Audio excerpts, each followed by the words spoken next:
diversión total. Y Chilevisión, el canal oficial de La Roja, presentan Chilevisión Noticias. ¿Qué tal? ¿Cómo están ustedes? Muy bienvenidos. Comienzan las noticias del mediodía, la transmisión conjunta que hacemos a través de Chilevisión y de CNN Chile. Vamos a partir este lunes y esta semana sin duda con el foco bien puesto en torno a lo que ocurre con las cifras del COVID. El alza se sigue manifestando y de alguna manera también los reportes del día de hoy hablan de un nuevo récord de 14.780 y una positividad que está en un 13,66. Pero esto además en un día donde se anunció una compra de un número significativo de dosis de la vacuna Moderna. Vamos a establecer de inmediato la comunicación con Iván Carvajal desde el Palacio de la Moneda para poder profundizar en todos los anuncios y en lo que puede ocurrir con precisamente las autoridades entregando mayores detalles en torno a lo que ocurre con la pandemia. Iván, ¿qué tal? ¿Cómo están? Muy buenas tardes. Hay mucha información que revisar en torno a la pandemia. Una cosa son las cifras, nuevo récord que se anota la pandemia en nuestro país respecto a los casos nuevos diarios informados, 14.780 después del pic del día jueves y del día viernes. Nuevamente este lunes tenemos los casos nuevos registrados más altos de toda la pandemia, 14.780, tú lo decías, con una positividad del 13,66%, también es la positividad más alta en muchísimo tiempo. Es claramente una espiral ascendente de la pandemia en nuestro país en cuanto a contagios, pero por otro lado, el otro lado de la balanza está marcado por las hospitalizaciones y las personas que están en ventilación mecánica en las mismas cifras que tenemos ya desde hace varias semanas, en torno a los 400 casos, y eso es una buena noticia. Ese es un punto clave que va a ser observado durante esta semana, cuando debería verse un aumento de casos de hospitalización debido al alza de contagios que ha habido en el país. Por eso es una semana clave. Los expertos habían anticipado que deberíamos esperar a esta semana para ver lo que ocurría con eso, así que eso es un punto clave. Bueno, y lo otro que hay que revisar hoy, que tiene que ver con la vacunación, lo anunció el presidente de la República durante esta mañana, que tiene que ver con un nuevo acuerdo con un laboratorio, con una farmacéutica, por la compra de vacunas. Se trata de un acuerdo para comprar 2 millones de la vacuna Moderna, que es, recordemos, una tecnología muy similar a la que utiliza Pfizer, y se van a adquirir por parte de Chile 2 millones de vacunas que van a llegar al país por 3 envíos. Ahora, esto tiene que pasar por algunas etapas. ¿Por qué? Porque el ISP, por ejemplo, no ha dado la autorización para que esta vacuna se utilice en nuestro país. Es una vacuna que está reconocida por la Organización Mundial de la Salud en todo caso, y los estudios hablan de más de un 90% en su efectividad para evitar casos graves de coronavirus. Así que los expertos también dicen respecto a esta vacuna que es una muy buena vacuna para utilizarla como refuerzo del esquema original. Veamos lo que dijo el presidente durante esta mañana. Anuncio hoy día que llegamos a un acuerdo con Moderna, otra vacuna de origen americano, para la adquisición de 2 millones de dosis adicionales, que nos van a permitir asegurar el proceso de vacunación, y ya estamos trabajando, y esto lo hemos conversado con el presidente electo, para ver qué hay después de la cuarta dosis. No sabemos qué va a ocurrir, pero sí estamos anticipándonos y conversando con los laboratorios para que, de ser necesario, los chilenos y chilenas podamos contar con todas las vacunas que sean útiles, eficaces y necesarias.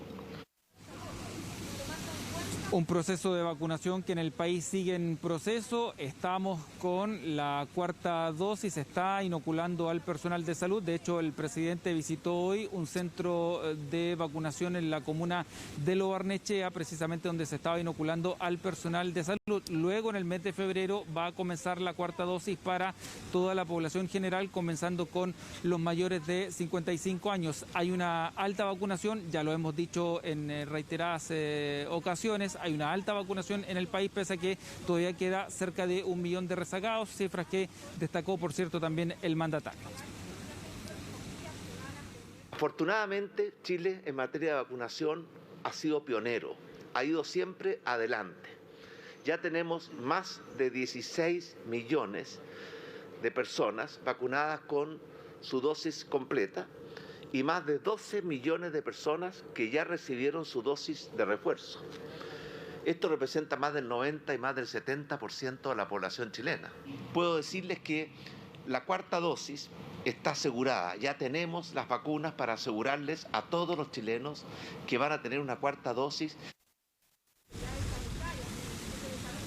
Bien, ahí estaba el presidente, todavía quedan en todo caso rezagados, el llamado a ellos es ir a vacunarse, ir por la dosis respectiva, la que necesiten, la que esté en su calendario de vacunación, porque es la única forma de que estas cifras positivas que estamos viendo en cuanto a hospitalización se mantengan y ojalá puedan bajar. Eso es la pretensión que tienen las autoridades y por eso el llamado insistente que hacen respecto a los rezagados.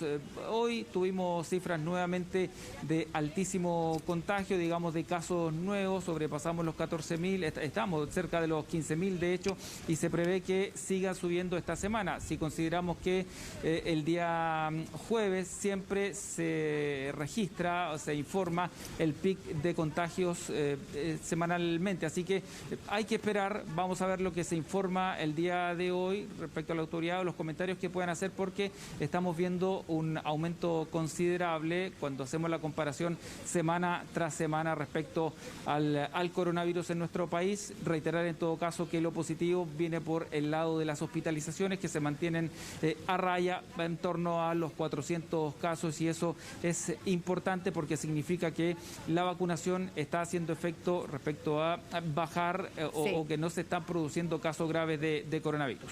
Sí, y es importante considerar también, Iván, por ejemplo, que nuestro país no solo tiene una gran cantidad de su población adulta vacunada, sino también los niños, a diferencia, por ejemplo, de Europa, que recién están partiendo en algunas edades donde ya en Chile hay 2 dosis. Pero ya algunos plantean, y siempre ha estado la duda, si con este nivel de casos se podría volver a medidas más restrictivas, algo que uno entiende que el gobierno ha un poco descartado. Y ahora se suma lo planteado por la OMS, es decir, que es plausible y no es descartable que efectivamente Omicron se pueda entender como ya el término o la, podríamos decir, salida de la pandemia como lo conocemos hasta ahora, y más bien hablar de una endemia, que es en el fondo convivir con un virus que va a estar presente. Entiendo que ya está por partir entonces el balance de las autoridades, así que probablemente vamos a ver si es que hay algún tipo de mención también en alusión a lo que estábamos conversando, no a las posibles medidas, pero también a estas informaciones que han surgido desde OMS. Sí, está por comenzar el reporte de las autoridades, así que vamos de inmediato a verlo. Saludo especialmente a la prensa que hoy día nos acompaña y a todos los funcionarios de acá de la presidencia. Me encuentro con Nicolás Duhalde, subsecretario subrogante de redes asistenciales, para dar inicio al reporte sobre la situación epidemiológica por la pandemia de COVID-19 en nuestro país. La variante Omicron sigue azotándonos. Los contagios aumentan rápidamente y hoy registramos más de 14.700 casos nuevos de coronavirus. El 3 de diciembre se detectó el primer caso Omicron en Chile. El 29 de diciembre se confirmaron los primeros 3 casos comunitarios en el país. El 4 de enero se registraban 698 casos confirmados Omicron por el Instituto de Salud Pública de Chile. Así, rápidamente en la primera semana epidemiológica de este año, Omicron se posicionó como la variante predominante en Chile y el 10 de enero el número de casos COVID-19 se duplicaron. A nivel nacional, los nuevos casos confirmados de los últimos 7 días varían en 68% y los nuevos casos de los últimos 14 días aumentaron a 323%. Estamos trabajando incansablemente para controlar esta nueva ola de COVID-19 y esperamos la colaboración de toda la ciudadanía. Ahora más que nunca hay que extremar las medidas preventivas, evitar aglomeraciones, privilegiar lugares ventilados, utilizar correctamente la mascarilla quirúrgica, lavarse las manos frecuentemente. Agradezco a la ciudadanía porque hemos visto que ha acatado el mensaje del testeo oportuno y hemos evidenciado cómo muchas personas han concurrido a realizarse el examen PCR o de antígeno. Como Ministerio de Salud, junto a la Central de Abastecimiento, el Instituto de Salud Pública, los laboratorios públicos y privados, estamos trabajando arduamente para aumentar la capacidad de la red y dar respuesta a todas las personas que requieran testearse. En las 2 últimas semanas hemos aumentado el número de testeos sobre el 25%, hemos llegado al número más alto de exámenes superando los 100.000 al día. Disponemos de 4.652 unidades de toma de muestra acreditadas a nivel nacional. De estos, 3.337 son públicos y 1.315 privados. Estamos en condiciones de llegar a una red de 239 laboratorios. Hago un llamado a las personas que presenten sintomatología asociada a COVID a que consulten de inmediato a un centro asistencial para que evalúe su estado de salud y se testee oportunamente en algún consultorio, CESFAM, clínica, servicios de urgencia. De esta manera quedará registrado en el sistema como un caso sospechoso y deberá mantenerse en aislamiento hasta obtener el resultado. Si lo requiere, el médico le dará su licencia. Recuerden que los puntos de búsqueda activa de casos están destinados para personas sin sintomatología, por lo que la gente que se encuentra, por ejemplo, en alerta COVID sin síntomas, pueden recurrir a esos laboratorios móviles en forma gratuita. Respecto a la campaña de vacunación, les informo que a partir del lunes 31 de enero comenzaremos con la vacunación de la 4ª dosis en los establecimientos de larga estadía para adultos mayores, es decir, los LEAM. Así vamos avanzando en esta campaña y publicaremos el calendario entre jueves y viernes de esta semana. Hoy el presidente anunció que como gobierno hemos suscrito un contrato para la adquisición de 2 millones de dosis de la vacuna Laboratorio Moderna, la cual ha tenido excelentes resultados de efectividad a nivel mundial. Dosis que se suman al proceso de vacunación desarrollado en nuestro país, donde se ha alcanzado una cobertura de 92.6% de la población objetivo mayor de 18 años.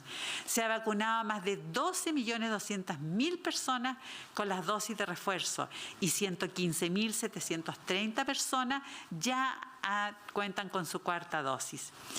El acuerdo con Moderna está sujeto a la aprobación por parte del Instituto de Salud Pública, quien revisará durante las próximas semanas los antecedentes sobre seguridad y eficacia de la vacuna con el objetivo de entregar su aprobación para el uso de emergencia.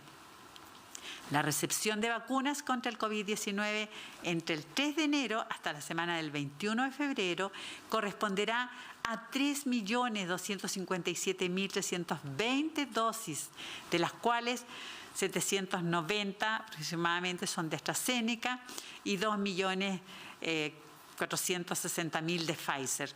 De ellas, 624.000 corresponden a dosis pediátricas.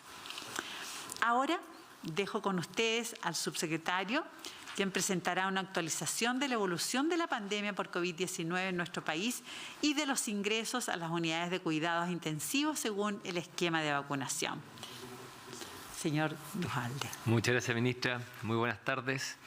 Antes de comenzar con la actualización habitual de la evolución de la pandemia, me gustaría relevar el proceso de vacunación anticipado con 4ª dosis en los funcionarias y funcionarios de la salud, que comenzó el jueves y que ya lleva más de 75.000 vacunados.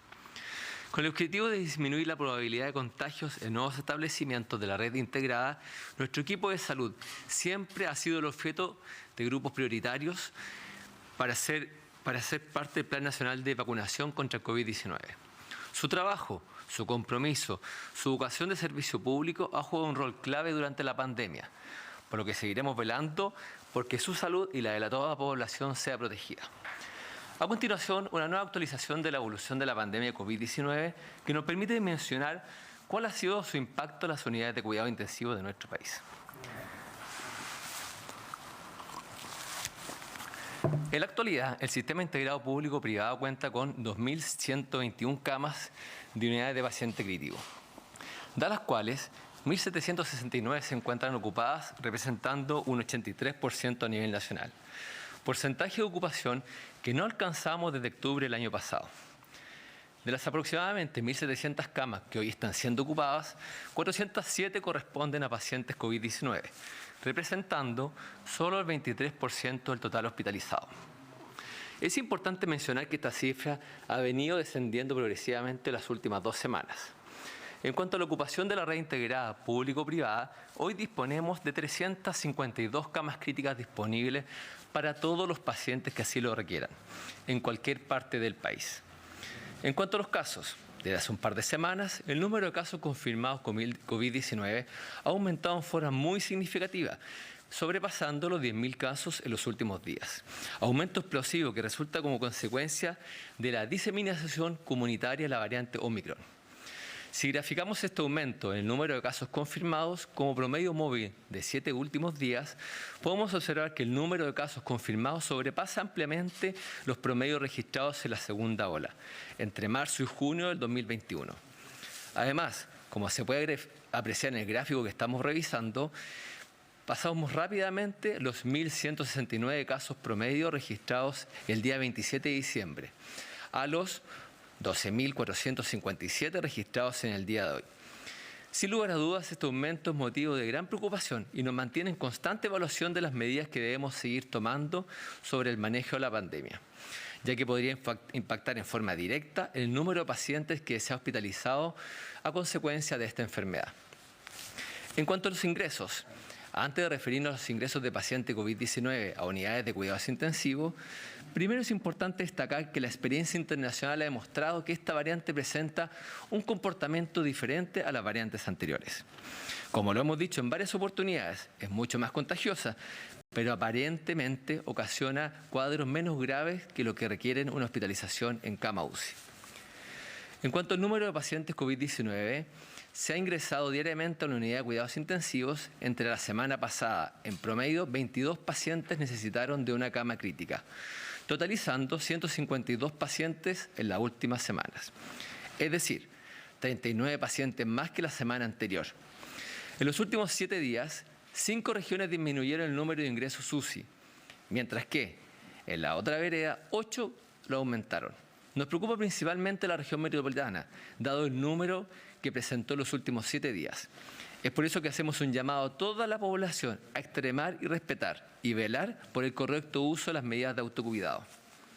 En cuanto a la incidencia, la siguiente imagen muestra una actualización de la tabla que ustedes ya conocen, que evidencia que la probabilidad de desarrollar una enfermedad grave y de requerir una cama UCI varía significativamente según el esquema de vacunación presente en la población. Por ejemplo, si nos vamos a la semana del 12 al 18 de enero, de las 1.171.173 personas que no contaban con su esquema de vacunación, 43 ingresaron a una cama crítica, representando un ingreso de 3.67 personas por cada 100.000 habitantes no vacunados. En cambio, para las 2.784.098 personas que sí contaban con su esquema de vacunación, el escenario fue distinto, ya que solo 27 ingresaron a una cama UCI. Esto representa un 0.97 personas por cada 100.000 habitantes. Finalmente, para las 11.245.569 personas mayores de 18 años que al 12 de enero se encontrarán con su dosis de refuerzo, el riesgo disminuye aún más, ya que solo 35 personas ingresaron a una cama crítica. Es decir, un 0.31 personas por cada 100.000 habitantes, disminuyendo casi 12 veces el riesgo de hospitalización. Lo hemos dicho en varias otras oportunidades, la edad y el estado de vacunación constituyen los factores de riesgo más importantes al momento de adquirir la infección y de requerir una cama crítica por casos graves de COVID-19. Es decir, a mayor edad aumenta la probabilidad de contagiarse y de necesitar una cama crítica, siendo esta probabilidad aún mayor cuando las personas no cuentan con su esquema de vacunación completo. Ya no existen más excusas para no vacunarse. Como Ministerio de Salud queremos insistir que todos aquellos rezagados que aún no inician su esquema de vacunación o que no se han puesto su dosis de refuerzo, que por favor acudan a vacunarse, ya que a medida que pasa el tiempo, el efecto protector de las vacunas va disminuyendo, aumentando el riesgo de infección y de hospitalización. Muchas gracias, ministra. Gracias, subsecretario subrogante. Bueno, ahora daré a conocer los cambios del plan paso a paso que entrarán en vigencia el miércoles 26 de enero a las 5 de la mañana. Avanzan a apertura inicial en región del Biobío, Lebu. En región de los ríos, Los Lagos. En región de los lagos, Curaco de Vélez, Gualeguay, Quinchao. Retroceden a preparación. Región de Coquimbo, Ovalle, Andacoyo, Monte Patria. En Valparaíso, Petorca, La Cruz, La Calera. En O'Higgins, Graneros, Rancagua, Chépica, Placilla, Mostazal, Litueche, Codegua, Rengo, Pichilemu, Santa Cruz, Machalí, Requinoa, Pichidegua, Olivar. En la región del Maule, Empedrado, Molina, Curicó, Linares, San Rafael, Talca, Pelarco. En región del Ñuble, San Fabián, Pinto, Portezuelo. En Biobío, Nacimiento, Antuco, Los Ángeles, Quilleco. En Araucanía, Nueva Imperial, Cholchol, Perquenco, Pitufquén, Ercilla, Traillén, Melipeuco, Curacautín. En región de los Lagos, Quillón, Futaleufú, Puyehue. En región de Aysén, Cochrane, Río Ibáñez. Magallanes, Porvenir. Y ahora, retroceden a transición en región de Magallanes, Punta Arenas y Natales. Es decir, en total, 50 comunas retroceden de fase el miércoles a las 5 de la mañana. Pues bien, ahora daremos paso a las preguntas que nos haga la prensa. Ministra, ¿cómo está? Muy buenas tardes. Subsecretario, muy buenas tardes. Preguntarles por el testeo, porque ha generado hartas dudas y harto colapso en los centros públicos y privados, sobre todo la toma de exámenes de PCR. Varios municipios han suspendido sus operativos de testeo justamente por la falta de stock. Quería preguntarle cuál es el estado de los laboratorios en temas de testeo. ¿Se está trabajando para evitar esta escasez del PCR en específico? ¿Y cuál es la indicación a la ciudadanía para quienes se estén testeando con examen de antígeno? Muchas gracias por su pregunta. Efectivamente tenemos un aumento de exámenes de diagnóstico, lo que nos parece muy bien, porque significa que las personas han escuchado nuestro mensaje respecto de que el testeo oportuno, es decir, el que se realiza ante el mínimo síntoma o sospecha, y el preventivo, que es cuando queremos estar seguros de salir de vacaciones, reunirnos, ¿no es cierto?, con familiares, descartar que estamos contagiados. Descartar también los asintomáticos, que tenemos muchos casos asintomáticos, por lo tanto también es gente que acude voluntariamente a testearse. Y esto es lo más adecuado para poder controlar el avance de la pandemia. Esta alta demanda se refleja en las cifras. Entre el 8 y el 24 de enero del 2022 se procesaron 1.035.661 exámenes de diagnóstico, mientras que el testeo con antígeno durante este periodo fue de 140.176, de acuerdo a la Plataforma Nacional de Toma de Muestras. En Chile contamos con una red robusta para testear, analizar y procesar los casos que van surgiendo. Actualmente tenemos una red nacional de laboratorios para diagnóstico de COVID-19 con 185 laboratorios que están funcionando y podemos activar 54 más, lo que nos permitirá aumentar nuestra capacidad de exámenes para mantenernos por sobre los 100.000 exámenes diarios.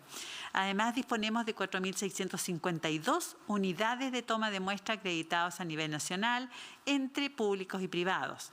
No obstante, estamos trabajando para crecer aún más en la ampliación de capacidad de procesamiento de muestras por regiones a través de nuevos convenios con laboratorios universitarios y privados. También estamos promoviendo viendo y fortaleciendo el uso del test de antígeno, de forma de aumentar la capacidad de testeo con 840 centros a nivel nacional habilitados para asegurar la continuidad del testeo.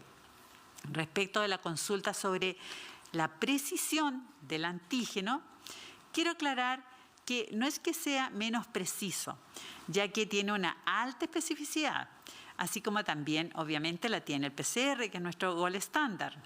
La sensibilidad del PCR es de un 85-90% y el antígeno superior a 80% dependiendo del curso de la infección, en qué momento se toma esta muestra.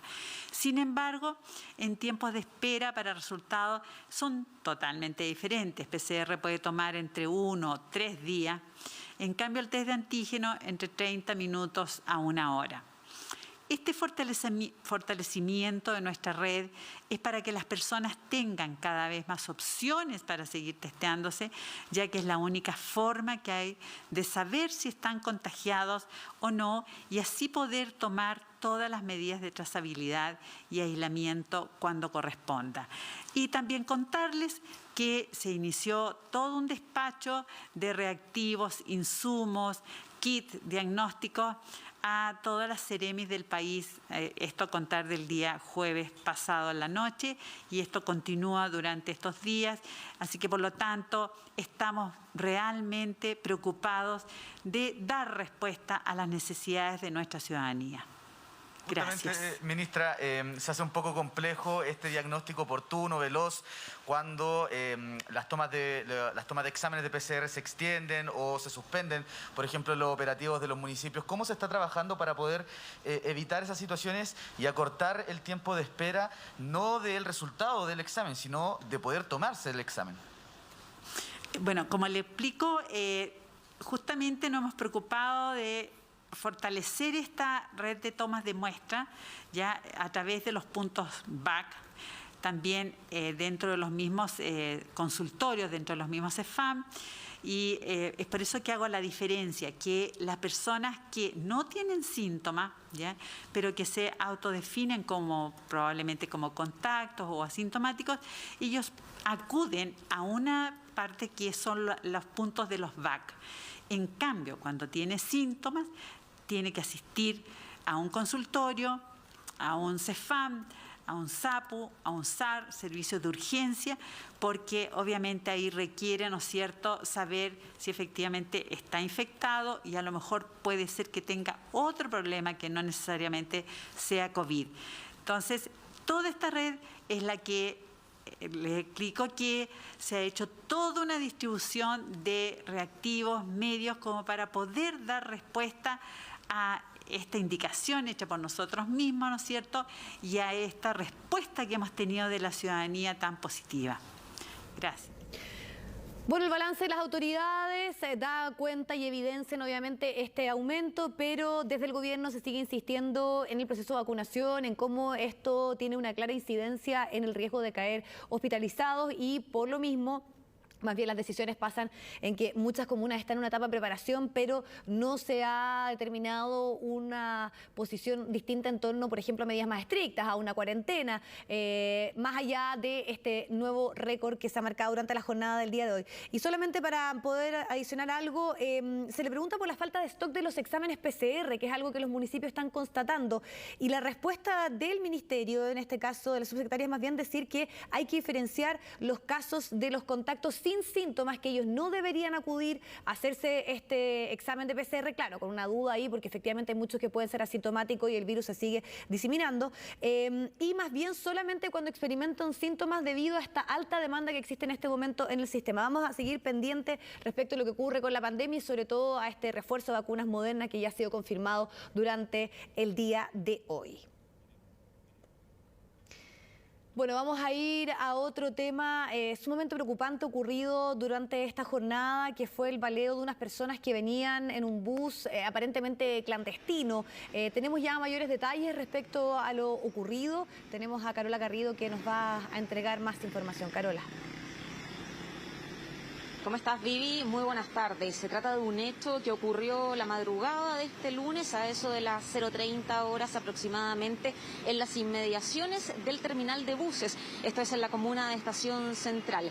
A esa hora un hombre de 40 años venía bajando de un bus en compañía de sus dos hijos de 13 y 14 años que venían ya finalizando sus vacaciones. Habían estado en el Radal Siete Tazas en la región del Maule. Cuando se están bajando del bus aparecen, según la versión de testigos, 3 sujetos armados que comenzaron a disparar en contra de este hombre. Al parecer era lo que se decía de manera original, pero luego se estableció que estos sujetos, desconocidos aún porque se dieron a la fuga, iban en búsqueda de otra persona. Por un ajuste de cuentas se habrían equivocado y le habrían disparado a este hombre de 40 años. Él, en compañía de sus hijos, logró llegar hasta la Alameda, donde finalmente se desvaneció. Llegó allí una patrulla de carabineros quien lo llevó hasta la posta central. Sin embargo, y debido a la gravedad de sus heridas, falleció a eso de las 2 de la madrugada. Esto ocurrió, como decíamos, en un sector aledaño al terminal de buses, no en el interior, porque según la información que nos ha entregado el municipio durante esta jornada, este bus era pirata. Así lo definió el propio alcalde de la comuna de Estación Central. No tenía autorización para ingresar al terminal Santiago y es por eso que tuvo que dejar a los pasajeros a unas cuadras de este lugar. Los quiero invitar a escuchar parte de las declaraciones que hizo Carabineros con respecto a este caso. Por un llamado de nivel 133 indican que en este sector del Terminal Sur habrían disparos. Producto de ello, personal policial llega al lugar percatándose que habrían 2 personas lesionadas producto de esta situación. Luego, a posterior, SAMU traslada a las víctimas hasta la posta central, donde uno de ellos fallece por una de las lesiones causadas. El hombre de 40 años fue la víctima fatal, pero además hubo otro joven que resultó lesionado. También un hombre de 29 años que fue impactado en la zona del tórax. Él también tuvo que ser trasladado hasta la posta central, donde todavía permanece internado. Llamó la atención, en todo caso, que ambas víctimas, sin ser aparentemente las personas que eran buscadas por estos 3 sujetos que llegaron armados, tenían antecedentes penales. En el caso del hombre fallecido, él tenía antecedentes por lesiones menos graves y por robo con intimidación, 2 causas por este último delito. Y el joven de 29 años que sigue internado en la posta central también tenía antecedentes por conducción bajo la influencia del alcohol, robo en bienes nacionales de uso público, hurto, receptación y porte ilegal de armas. Pese a esos antecedentes, no serían entonces las personas que estaban siendo buscadas por estos 3 sujetos que, insistimos, se dieron a la fuga y todavía Carabineros no logra detenerlos. Conversamos con el papá del hombre fallecido. Él nos contaba lo que nosotros ya le decíamos, que venía de vacaciones con sus hijos menores de edad, y él dice que cree saber quiénes fueron las personas que participaron de esto. Escuchemos parte de sus declaraciones. Mi hijo venía de las Siete Tazas, donde andaba paseando con sus 2 hijos, y llegó al terminal. El bus lo dejó afuera del terminal, no lo dejó dentro, y llegó una persona y empezó a disparar a diestra y a siniestra. Y a debido de estos disparos que hizo, le llegó un balazo a mi hijo que le causó la muerte. Y a otro caballero más que también venía en el bus y también está herido en el hospital. Necesitamos que esto se arregle de una vez.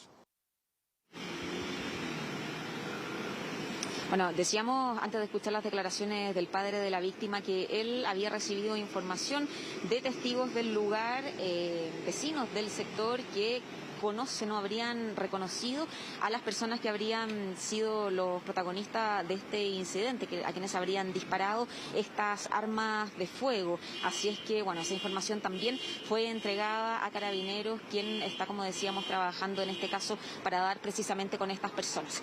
Conversamos a propósito de este hecho con el alcalde de la comuna de Estación Central y él, bueno, contó lo que ya mencionábamos, y es que este bus era pirata porque no tenía acceso al terminal. Por eso tiene que dejar a la gente alrededor, caminando varias cuadras para llegar, en el caso de los viajeros, a la Alameda, por ejemplo, y poder obtener algún tipo de locomoción para llegar a sus casas. Él dice que en estos pocos días que van del 2022 ya hay 4 hechos de gravedad que se han registrado en las inmediaciones de los terminales, con otra víctima antes, otra víctima fallecida. Y él plantea que esto de los buses piratas claramente es un problema, no tienen la fiscalización que quisieran, y es por eso que hace un llamado a las autoridades también para que los ayuden en ese sentido. Escuchemos declaraciones del alcalde.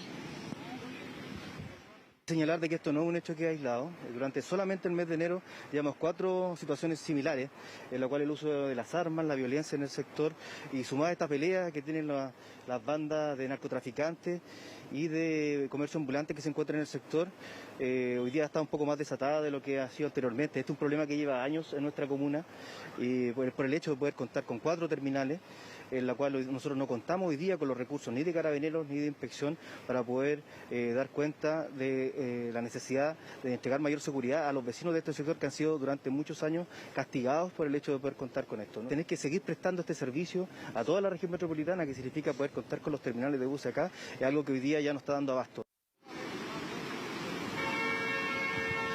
Bueno, estos hechos graves que él mencionaba, que se han dado en las cercanías del terminal, ocurren principalmente por rivalidades entre vendedores, ajustes de cuentas y también por asaltos que se realizan precisamente a los pasajeros de estos buses pirata, porque los dejan afuera del terminal, en lugares que a veces son muy solos, que están oscuros, y a veces también llegan esos buses de madrugada. Es por eso que el alcalde pide mayor fiscalización y más carabineros, mayor dotación de carabineros para una comuna que además ha crecido mucho en el último tiempo. El ministro del Interior, Rodrigo Delgado, también comentó este tema. Escuchemos parte de sus declaraciones. Acciones más temerarias por varios motivos. Primero, porque hay un cambio generacional de quienes están usando el arma. O sea, vale decir, si uno tiende a compararlo con lo que ocurría hace 20 o 30 años atrás con respecto al uso de armas, efectivamente el uso clandestino de armas era distinto, porque había también una forma de enfrentar estas situaciones de parte distinta, inclusive de los delincuentes.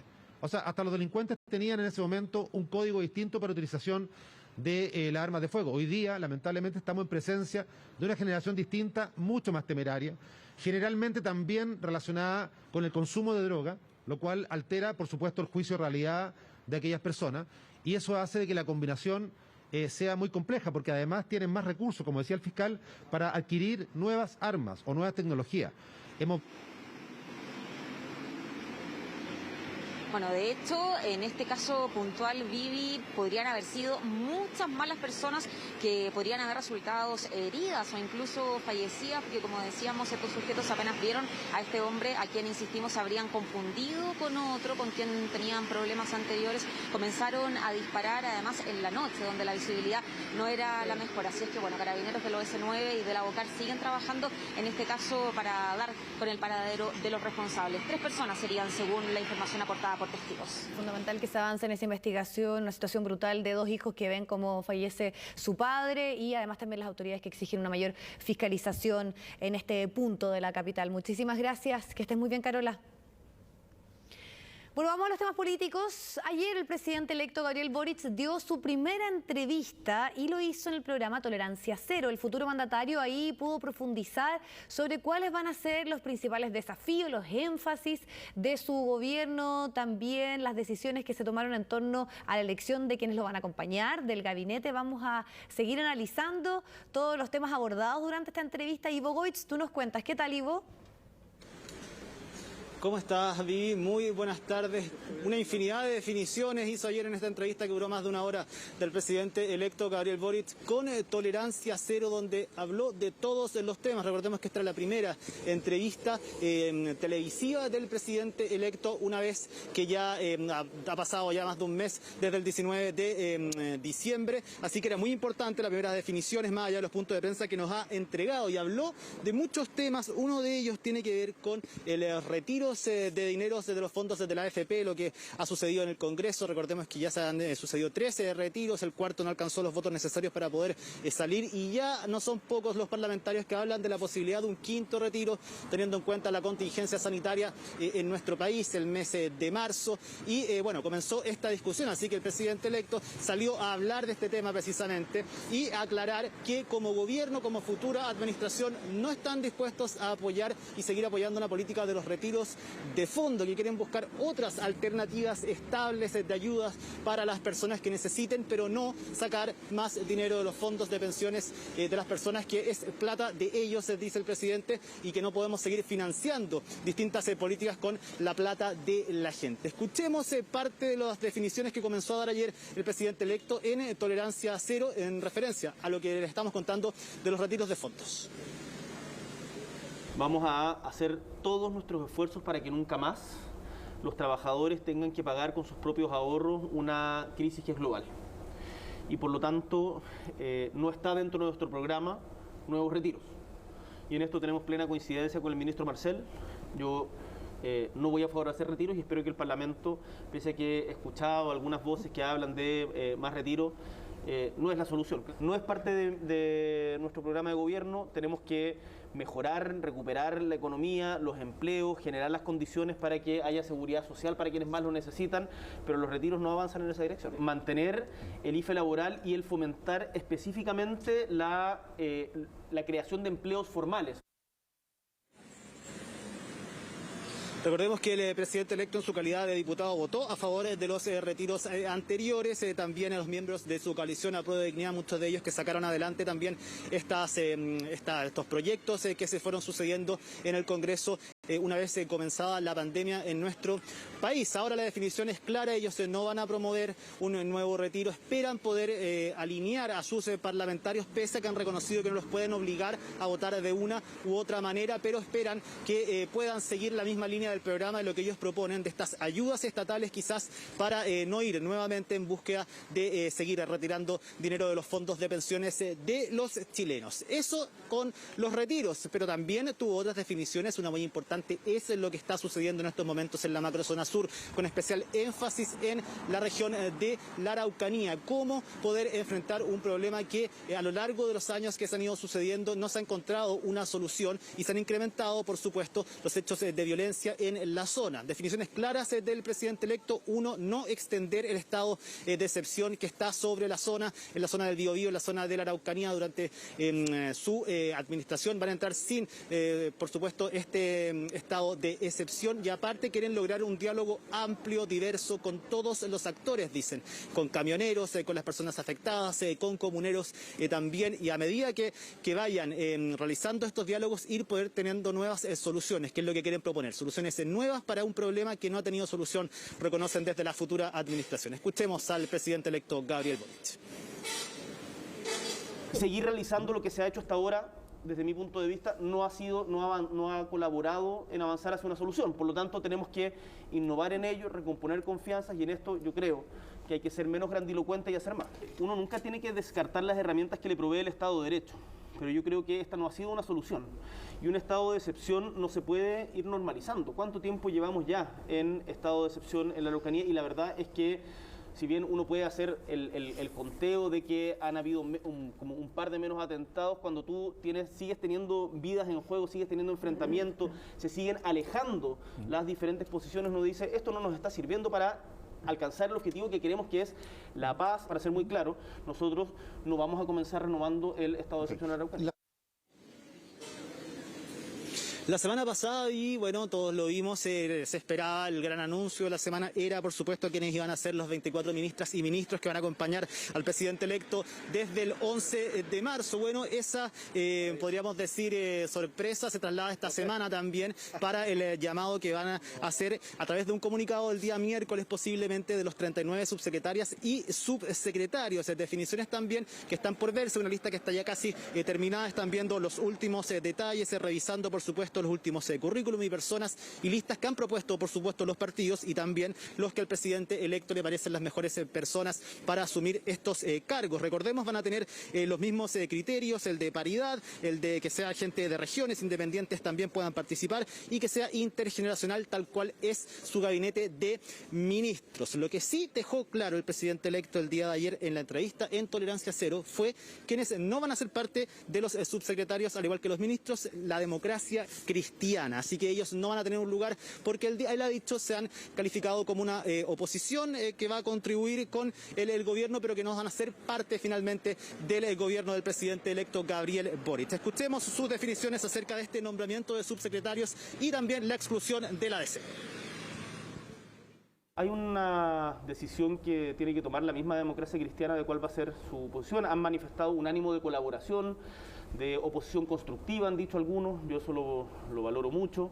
Ellos están en elecciones, las declaraciones de la mayoría de sus dirigentes fueron de que ellos no estaban pensando en ser parte del gobierno, y lo que a mí me parece muy bien, y me parece que además le da mayor coherencia al gobierno del cual nosotros estamos haciendo en este momento. En las subsecretarías tampoco van a haber militantes de la democracia cristiana. Eso entonces en relación, Vivi, a la exclusión de los demócratas cristianos de lo que podría ser esta segunda línea de subsecretarios. Bueno, ya lo habíamos visto en los ministros, no va a ser una relación fácil, pese a que desde la democracia cristiana han propuesto ser una oposición constructiva y que pueden aportar desde otros ámbitos, ya sea desde el Parlamento, también con sus alcaldes, sus cores, dicen, pero no formando parte de la futura administración. También, bueno, estos días se trabaja, te cuento, de acá al miércoles para conformar finalmente esta lista de subsecretarios con los criterios que tienen en el equipo de trabajo del presidente electo, y con eso pudimos profundizar de este tema con el que va a ser el ministro secretario general de la presidencia y también la futura vocera de gobierno, Giorgio Jackson y Camila Vallejo. Escuchemos qué fue lo que nos dijeron acerca de estas definiciones ya en la recta final para que el presidente pueda dar a conocer quiénes serán los subsecretarios y subsecretarias. Vamos a estar trabajando todo el día para poder seguir conformando los equipos y también planificando lo que es la instalación de gobierno. Nosotros estamos tratando de apurarnos, estamos tratando de dilatar, apenas tengamos las nóminas esperamos poder comunicarlas. Hemos dicho que a eso del miércoles deberían ya estar, esperamos poder comunicar antes si es que tenemos la información. Hasta ahora seguimos funcionando en el comité de transición, tratando de cerrar estos procesos que concluyen esta semana, y desde la próxima semana probablemente empiece ya más ese formato. La Junta Nacional de la Democracia Cristiana definió no ser parte del gobierno. Y nosotros comprendemos, respetamos y entendemos esa definición. Y por nuestro lado lo que hemos hecho además es sumar todas las voluntades que estén disponibles a fortalecer el camino de las transformaciones sociales que nos hemos propuesto dentro del programa, pero también como un mandato social que viene arrastrándose hace décadas. Y por eso están los que están hoy día en el gabinete y estarán también en la subsecretaría y vamos a seguir la misma lógica de los ministerios. En la subsecretaría, en la democracia cristiana, no está considerada en el gabinete porque ellos además han definido no estarlo.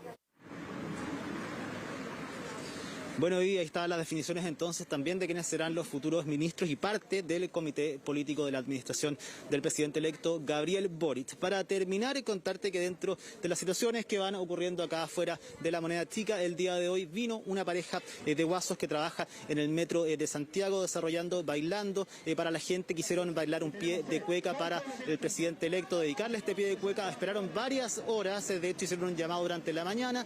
Bueno, el presidente tenía reuniones, por supuesto, con los partidos y también viendo todo el tema de los subsecretarios, pero ahora hace solamente, no sé, unos 10, 15 minutos, bajó el presidente, incluso estuvo sobre la reja para ver estos 2 minutos y medio de cueca. Algo estaba bastante emocionado el presidente, pudo sacarse fotografías con ellos también y hablar acerca de esto, parte también de lo que la gente viene acá a la Moneda Chica a mostrarle al presidente. Hoy día fue un par de personas que le dedicaron un pie de cueca al futuro mandatario, que te cuento, Vivi, el día viernes, para cerrar, 28, va a haber una reunión grande, ampliada, con todos los ministros, 3 subsecretarios y los presidentes de los partidos que componen el gobierno en la casona Cañaveral, una actividad que se va a extender desde las 9 de la mañana hasta pasada a las 20 horas, en lo que podríamos decir la primera reunión grande, ampliada de lo que va a ser la futura administración. Sí, vamos a ver qué ocurre entonces, sobre todo con el nombramiento de los subsecretarios. De aquí al miércoles son al menos 30 y tantos, cerca de 40 las subsecretarías en nuestro país, así 39. Que es una larga lista, 39 para para ser bien específico, eran 35 el gobierno anterior y se han agregado otras más también durante estos últimos años, así que vamos a ver también y vamos a analizar todos esos nombres cuando los conozcamos. Muchas gracias. Bueno, estamos de regreso en las noticias para contarles de una persecución que terminó en un grave accidente de tránsito múltiple en la comuna de Maipú. 2 personas heridas y 3 detenidos. Carola Garrido nos va a entregar mayores antecedentes. Carola, ¿qué tal?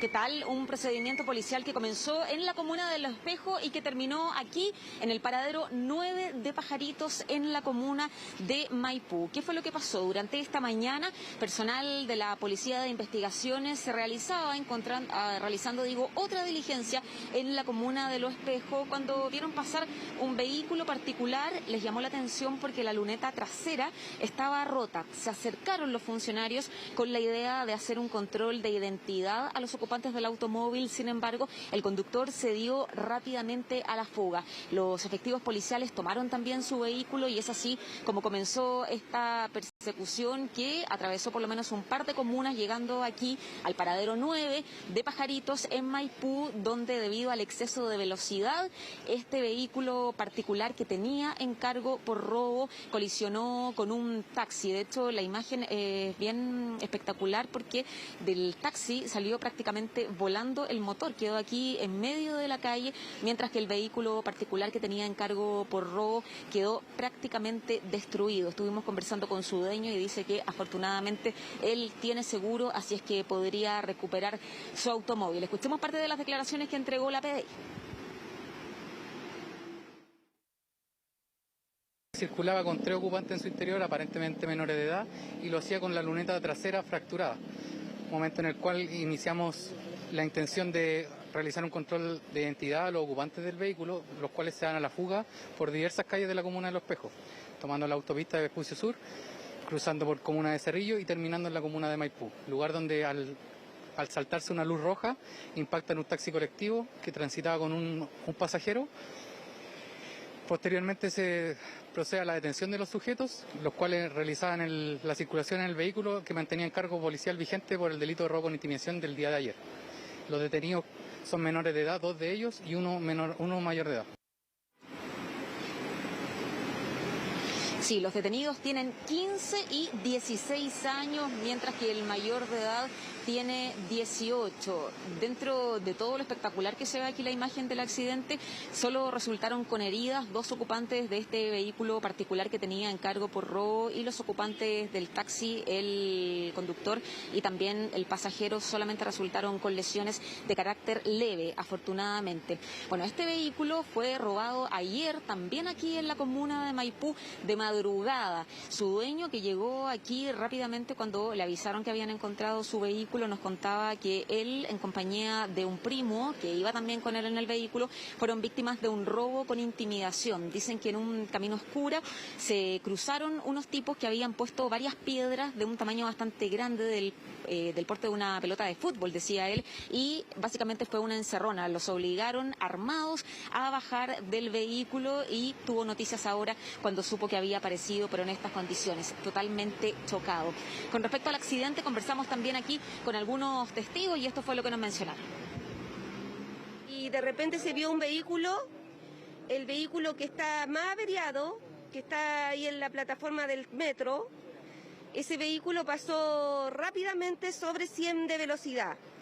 El dio verde y el taxi se cruzó, entonces ahí chocaron y el otro vehículo se sumó a eso y ahí chocaron los 3 vehículos.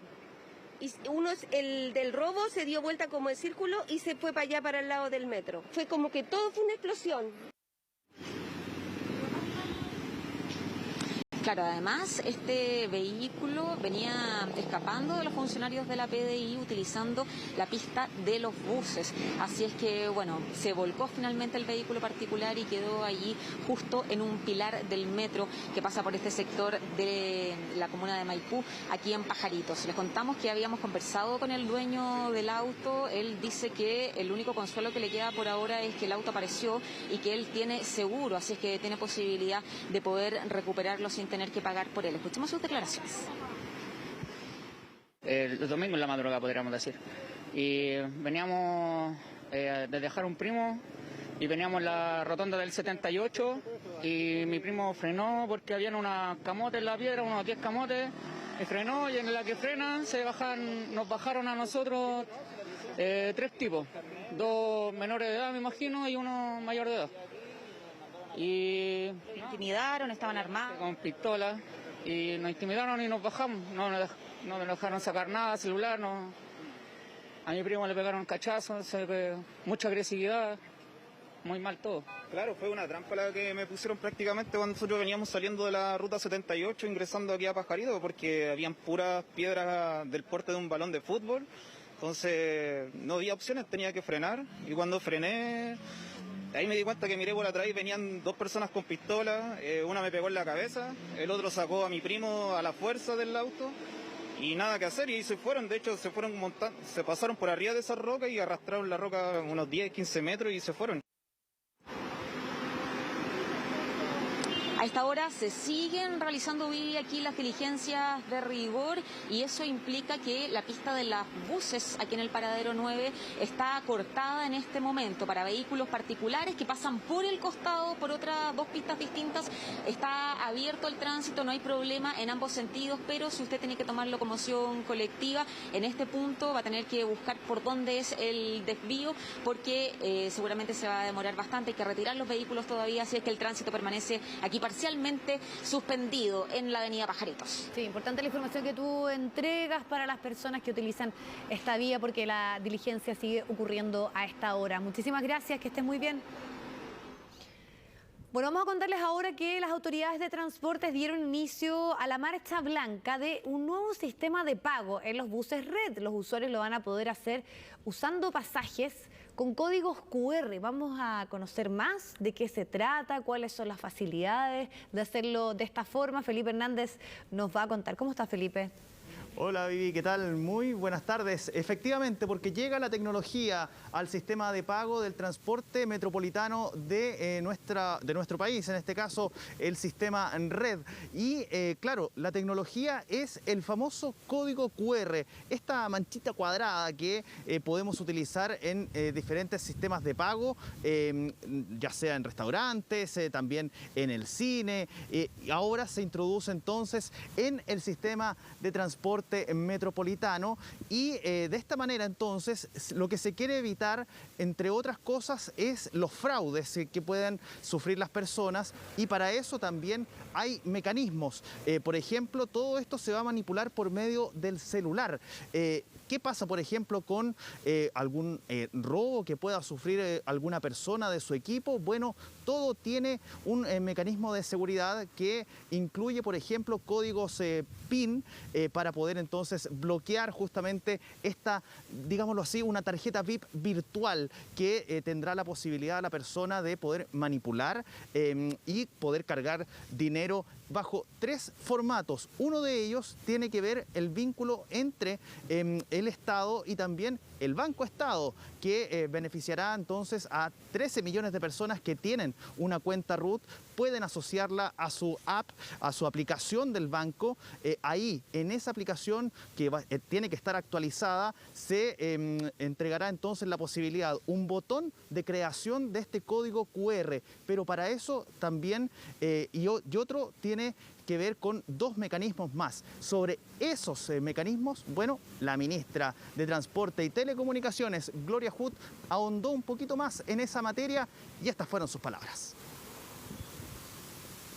Gracias a un convenio con Banco Estado, permite generar desde la cuenta RUT un código QR y pagar directamente en el bus, en el tren o en el metro. Se puede, registrando tarjetas, establecer un saldo para los viajes diarios y automáticamente el sistema recarga la tarjeta, de manera que uno pueda tener en su celular el código QR para pagar su pasaje.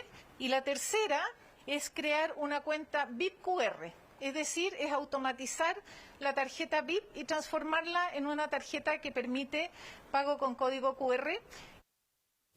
Ahí está entonces, claro. Lo que sí hay que recalcar es que esto es una marcha blanca que va a tener un par de meses en esta situación, en esta condición de inicio del proceso de adaptabilidad hacia las tarjetas VIP que no tienen beneficio. ¿A qué me refiero con esto? A que, por ejemplo, las tarjetas del adulto mayor y las TNE, las tarjetas nacionales estudiantiles, todavía no están incluidas en este sistema de poder obtener esta tarjeta VIP, digámoslo así, básicamente con códigos QR.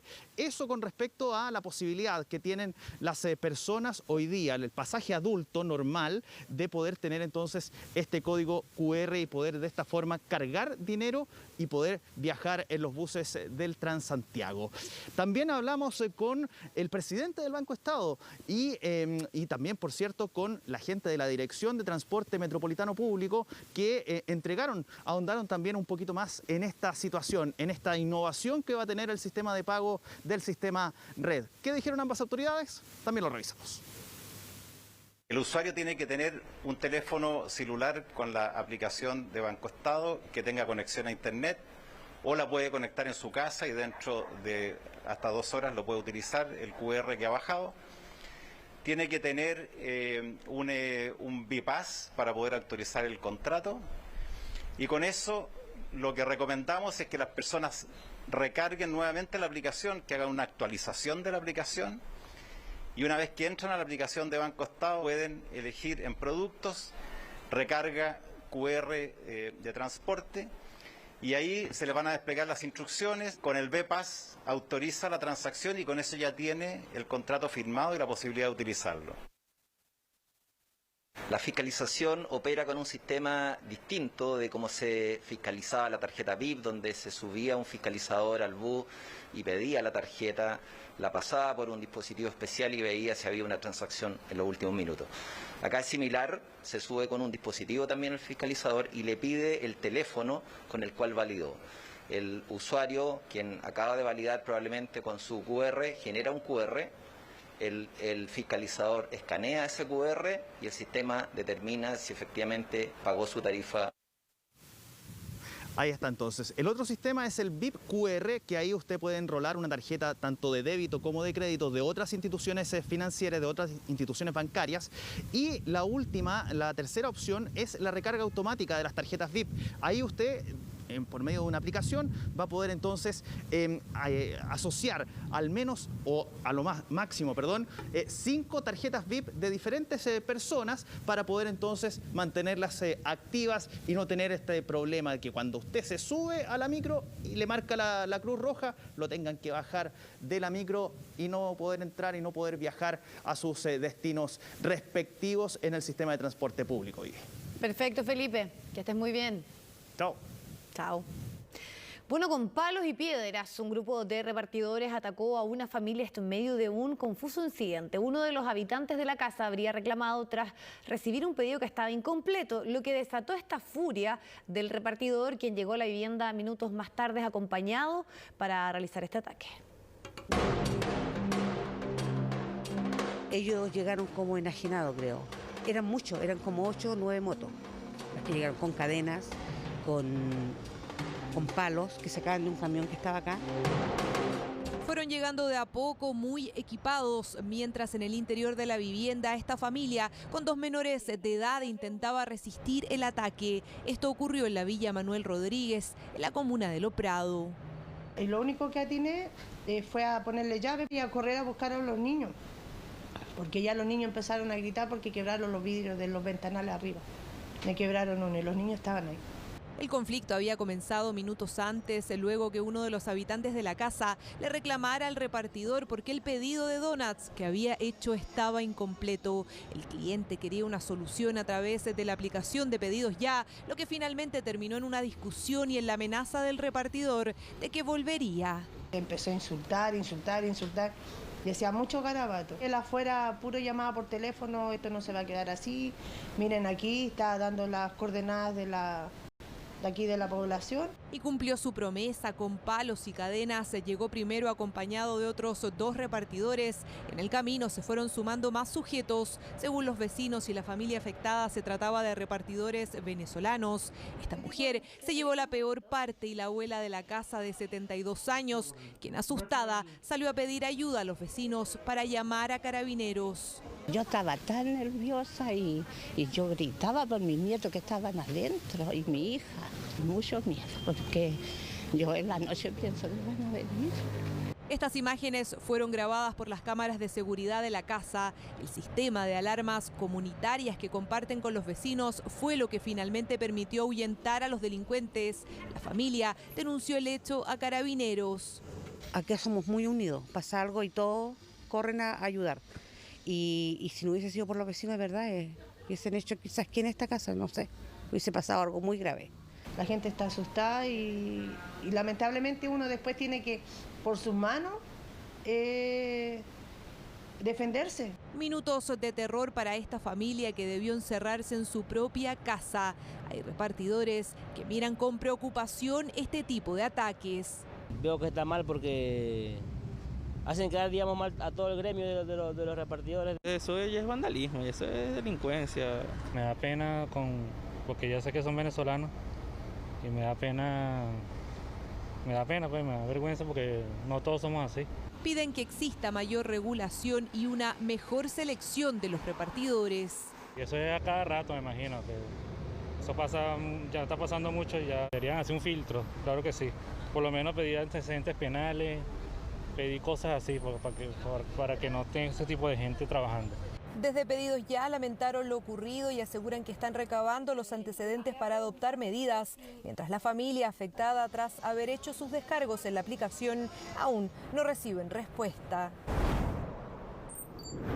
Ya estamos de regreso para contarles que la Comisión de Hacienda despachó a la Sala del Senado el proyecto que crea esta pensión garantizada universal y su financiamiento. Vamos a ver también qué ocurre en este trámite, que es bien importante en el tema de los plazos, ¿no? Para esta pretensión de comenzar a pagarla durante el mes de febrero. Guillermo San Martín nos va a contar. ¿Cómo está, Guille?